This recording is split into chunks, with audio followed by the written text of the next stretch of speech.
Olá novamente a todos, vamos repassar aqui o conteúdo de hoje em aula. Então a gente teve a primeira aula hoje de música e eu fiquei de fazer um vídeo resumido para aqueles que não foram, no caso, e para ajudar também na revisão e aplicação do material que foi entregue hoje na aula. Para quem não tem o material, vou deixar um link na descrição do vídeo, que pode ser baixado a apostila para preenchimento e das atividades propostas hoje em aula.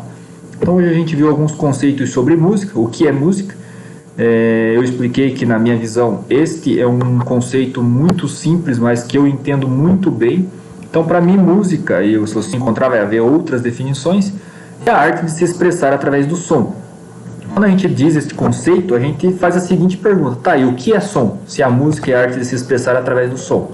Aí passamos também aqueles conceitos básicos, dizendo que som é tudo aquilo que o ouvido pode perceber. Então, desde uma moto andando, um rádio tocando, um cachorro uivando, um avião, tudo isso é som. O que o meu ouvido percebe, eu falando, a voz, é o som. Isso é tudo que o ouvido percebe.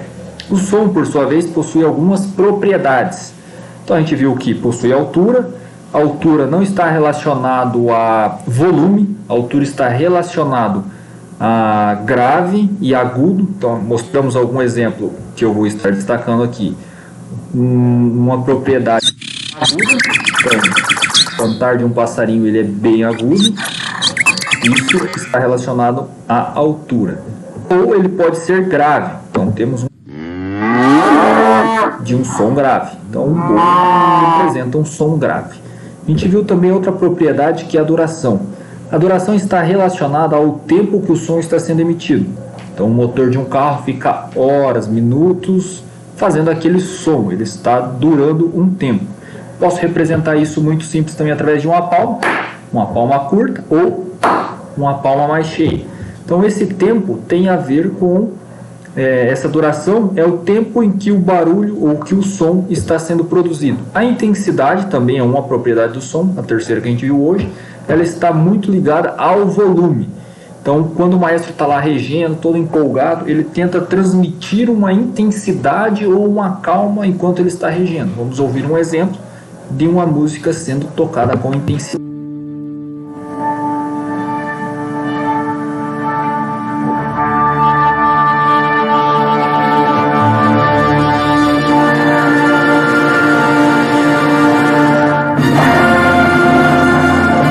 Aqui temos um exemplo muito claro de intensidade, começa suave, leve, e conforme a animação do maestro, isso vai aumentando de acordo com os movimentos que ele faz. E a outra característica do som é o timbre. O timbre é a identidade do instrumento ou do objeto que está produzindo aquele som.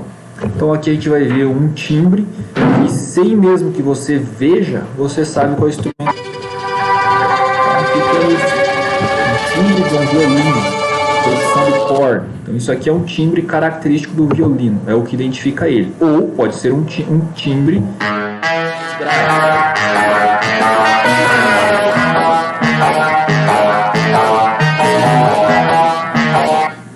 Então o timbre é a identidade do instrumento ou do objeto. Às vezes você escuta uma voz de uma pessoa sem ver a pessoa, você reconhece aquele timbre e fala: é fulano de tal. Então é isso, essas são as 4 propriedades do som: altura, agudo ou grave; duração, tempo que está sendo emitido aquele som; intensidade tem a ver com o volume; e o timbre com a característica do objeto que está produzindo o som.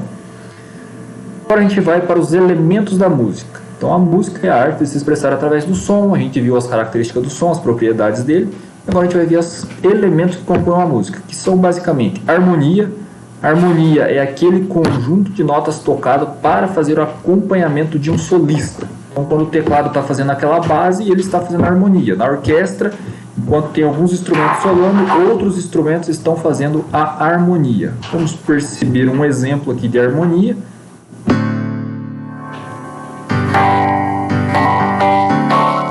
Aqui está sendo composta uma harmonia. A harmonia é um pouco mais difícil de detectar qual canção está sendo solada, porque ela é mais uma base para o cantor ou para um instrumento solista. Depois da harmonia temos a melodia. A melodia sim é o instrumento que está solando ou a pessoa que está tocando. Então vamos ouvir a melodia da mesma harmonia tocada anteriormente.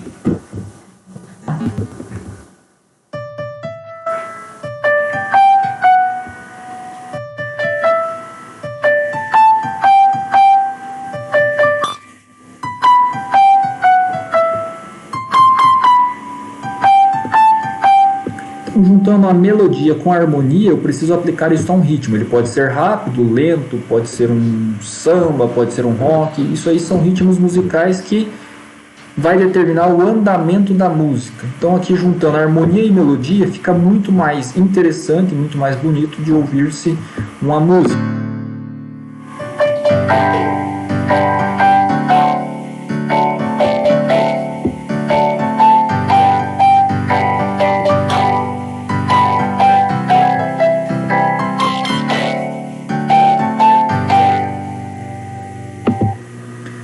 Além disso, a gente já conhece o timbre, que são as características dos instrumentos que estão tocando, e a intensidade, que é aquela característica que a gente viu no som, que é produzida através do volume da orquestra ou do instrumento que está tocando. Então eu posso ter vários instrumentos tocando com timbres diferentes, mesma afinação e mesma intensidade, mas eles possuem timbre diferente. Este conjunto de elementos musicais compõe uma música da qual a gente conhece e a gente percebe pelos nossos ouvidos. Todos muito bem nas suas partituras, com ritmo, melodia, timbre, afinados, a gente compõe uma música. Então essa foi a parte que a gente viu de elementos musicais. A gente entrou um pouco sobre notação musical. Então a notação musical eu expliquei sobre a história, rapidamente, né, sobre a história de como surgiu a notação musical. E a notação musical ela é antiga, não é algo novo, surgiu há muitos anos atrás, era escrito através de Neumanns. Eles pegavam os coros das igrejas e faziam observações para saber aonde que aumentava, aonde que abaixava o coro, para que todo mundo ficasse afinado, mas ainda sentia alguma dificuldade. Então se a gente fizer um paralelo com a música cantada, se eu fosse riscar em traços, a gente teria este comportamento hoje.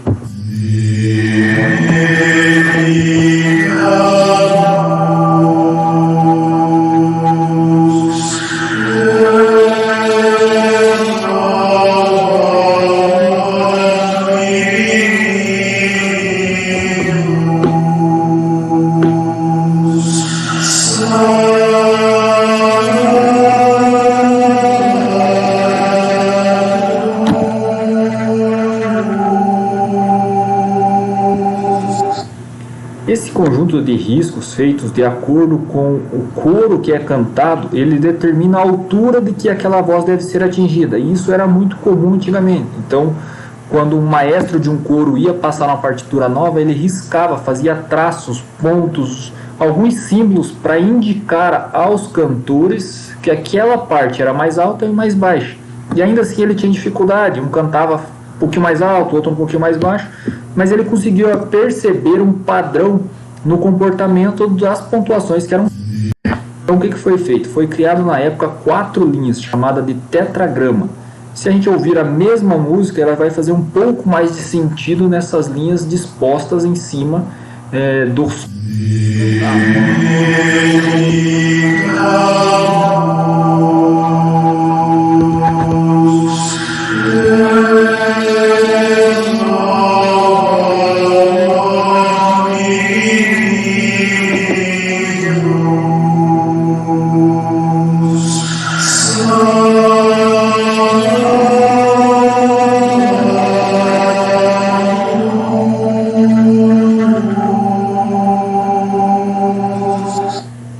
Então aqui a gente consegue ver um padrão de comportamento, e através desse padrão de comportamento começaram a ser criadas as notações musicais, as notas musicais, e como ela deve se comportar de acordo com o coro que é cantado.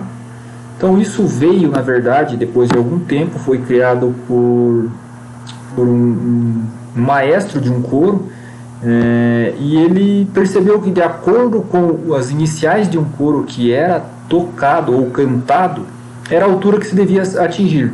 Então, a partir deste coro, que é uma homenagem a São João Batista na época, ele criou-se as notas musicais. Então a primeira nota que é o Dó, eles conheciam como ut, é grego, é uma linguagem diferente da nossa. Então seria ut, que é o Dó, Ré, Mi, Fá, Sol e Si.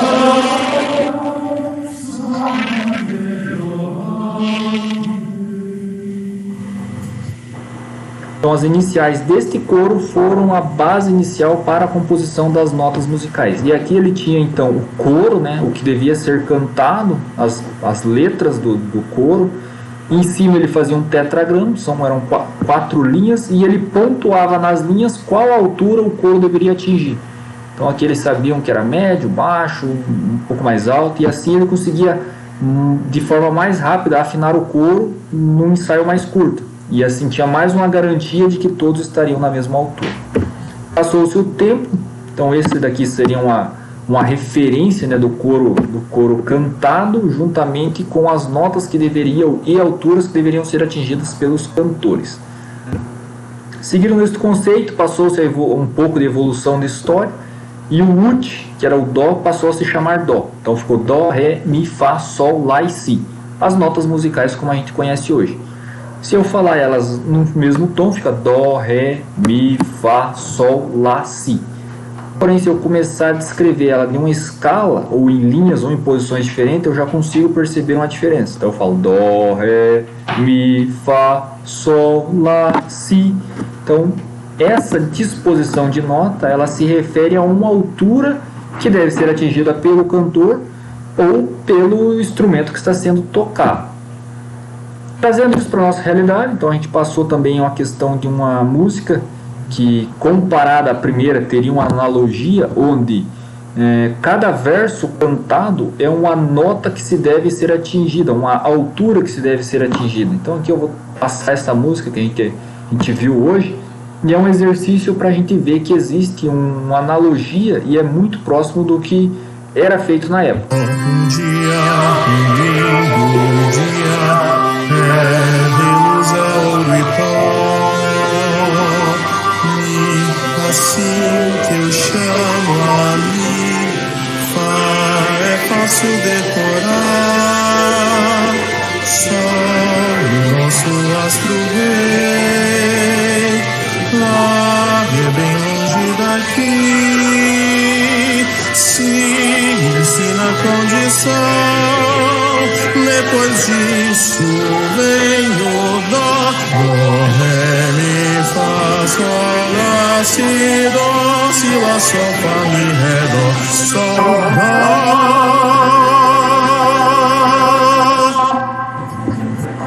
Então, desta maneira que se foram criadas, né, as notas musicais, facilitam um pouco o nosso dia a dia, principalmente para os músicos. Aonde que essas notas são dispostas? Hoje, a tela do artista ou do escritor que compõe uma canção nada mais é do que a pauta. Então, o tetragrama, que seriam as 4 linhas e 3 espaços, passaram para 5 linhas e 4 espaços, que é essa figura que está sendo mostrada na tela. Essas 5 linhas, desta maneira, quando eu jogo algumas notas nela, não faz muito sentido. Mas a partir do momento em que eu coloco uma clave no início, que é o que a gente vai ver mais à frente, essas notas começam a ganhar nomes e alturas. Aqui é a tela do artista. Então, além destas 5 linhas e 4 espaços, ele ainda conta com 5 linhas, 4 espaços que são suplementares superiores e, da mesma forma, linhas suplementares inferiores. Então, isso é representado hoje na partitura. Se estiver para cima aqui das 5 linhas e 4 espaços padrão, que é o que a gente chama de pauta natural, elas são chamadas de linhas suplementares, tanto inferior quanto superior. Então, seguindo no raciocínio, mais um conteúdo aqui, as claves. A gente aprendeu também hoje sobre as claves. As claves mais comuns são a de Dó, a de Fá e a de Sol. Ainda existe a clave neutra, que é para instrumentos de percussões, mas a gente vai falar somente dessas 3. A de Dó, a de Fá e a de Sol são as mais comumente usadas. A de Fá e a de Sol, principalmente na nossa orquestra, né? Então a de Sol e a de Fá são as mais comuns do dia a dia. A gente viu que as claves elas representam a nota de referência para o músico. Então, se eu estou numa clave de Sol e o Sol ele é desenhado iniciando-se na segunda linha, significa que o Sol neste pentagrama ou nesta pauta ele está relacionado na segunda linha. Se eu estou com uma clave de Fá e entre os dois pontinhos aqui ele está na quarta linha, significa que o Fá está na quarta linha. É como se fosse a minha bússola. Quando eu bato o olho na clave, eu sei aonde que está a nota de referência correspondente à clave. O Dó da mesma maneira. O Dó ele é desenhado com um vale aqui, ele tem a barriga do B, ele fica na terceira linha. Então eu sei que automaticamente na terceira linha eu encontro o Dó. Achando as notas de referência, automaticamente, a gente já viu a sequência de notas musicais anteriormente, Dó, Ré, Mi, Fá, Sol, Lá e Si. Quando eu acho a nota de referência, eu sei quais são as notas depois e as notas anteriores. Então, se o Sol está na segunda linha, automaticamente a próxima linha, o próximo espaço, contém o Lá, e a próxima linha o Si. Se o Sol está na segunda linha, a anterior é o Fá. Então, temos Ré, Mi, Fá, Sol, segunda linha, Lá, Si, Dó. A mesma coisa na clave de Sol, de Fá. Se eu sei que o Fá está na quarta linha, a próxima linha, Fá, Sol. Essa é a sequência. Fá, Sol, Lá e Si. Essa é a sequência na escala com a clave de Fá. Se eu tenho a clave de Dó e o Dó está na terceira linha, significa que eu encontro a nota de referência e eu sei quais são as notas posteriores e as antecessores. Se o Dó está aqui, a anterior é o Si e a próxima é o Ré. Si, Dó, Ré. É na sequência da escala musical que a gente viu hoje. Então, para hoje, o conteúdo que foi apresentado era esse. Vamos para a próxima aula, na sequência, estaremos apresentando um novo conteúdo. Para quem não acompanhou a aula hoje, quem não pôde estar presente, este foi o conteúdo apresentado. No link vou deixar na descrição do vídeo, vou deixar um link para download do material que foi apresentado e dos exercícios que foi passado hoje. Espero vocês na próxima aula, não falte, que vai ser de grande produtividade e de conhecimento para todos. Obrigado, até mais.